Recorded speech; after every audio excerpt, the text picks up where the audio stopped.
Hello, virtual. Let's read the question first. The question says that point vector moves along circle with velocity v equal to 80, where a is equal to 0.5 meter per second square. Find total acceleration of point at the moment when it covered nth fraction of circle after beginning of motion.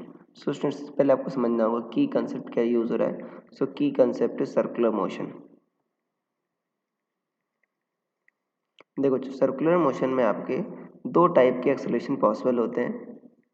एक तो आपका centripetal acceleration, वो तो होता ही है आपका circular motion के लिए, वो तो एसेंशियल होता है, राइट. जो आपका AC होता है बच्चों, v² होता है. तो v बच्चों टाइम पर डिपेंडेंट है, तो वो आपका टाइम पता लगाने के बाद ही आएगा. और AT जो होता है वो होता है dv/dt, टेंजेंशियल एक्सेलरेशन. ये rate of change of speed के बराबर होता है. अब इसको निकालो बच्चों, d/dt. v क्या दे रखा है 80, तो ये तो कांस्टेंट है, तो कितना आ जाएगा, ये a आ जाएगा, राइट. और ये क्या है, 0.5 मीटर पर सेकंड स्क्वायर. सो टेंजेंशियल एक्सेलरेशन तो आ गया. और ये दोनों बच्चों परपेंडिकुलर होते हैं, राइट. तो नेट बच्चों आपका क्या आ जाएगा, आपका ए नेट जो आ जाएगा आपका स्क्वायर रूट में AC² प्लस AT² आ जाएगा.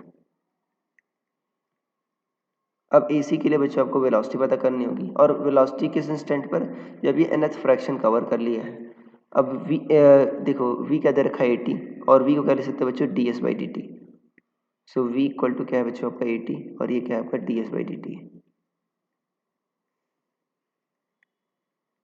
सो ds क्या हो जाएगा, 80 dt.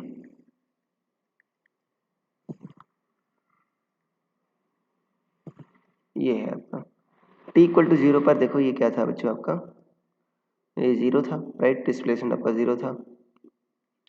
और t इक्वल टू टी पर मान लो ये बच्चों आपका कितना आपको ट्रेवल करना है, मान लो आपका s हो गया, राइट.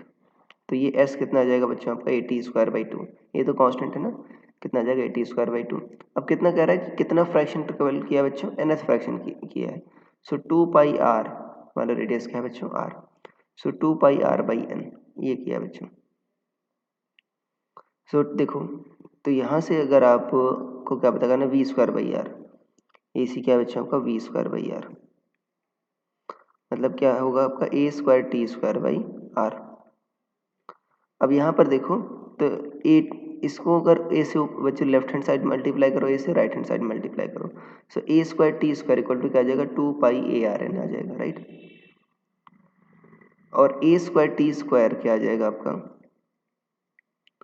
यहाँ से देखो तो 4πARN ये आ जाएगा. A²T².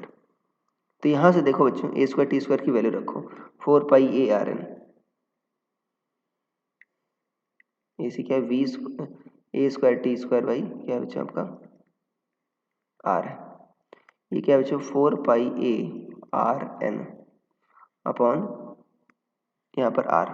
तो ये कट गया बच्चों, तो क्या आ गया आपका 4πAN ये आ गया. तो और AT क्या आया था बच्चों आपका, 0.5 आया था, राइट, मीटर पर सेकंड स्क्वायर.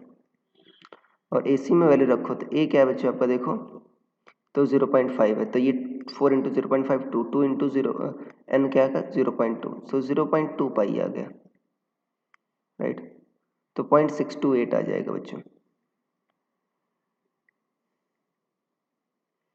तो जो नेट होगा, ये नेट आपको पता करना है, राइट. टोटल एक्सेलरेशन वो होगा AT² प्लस AC का स्क्वायर.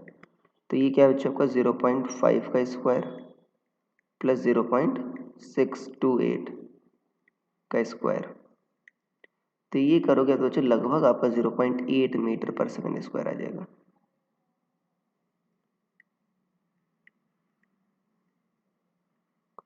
तो ये बच्चों आपका ए नेट आ गया 0.8 meter per second square. So this will be the answer.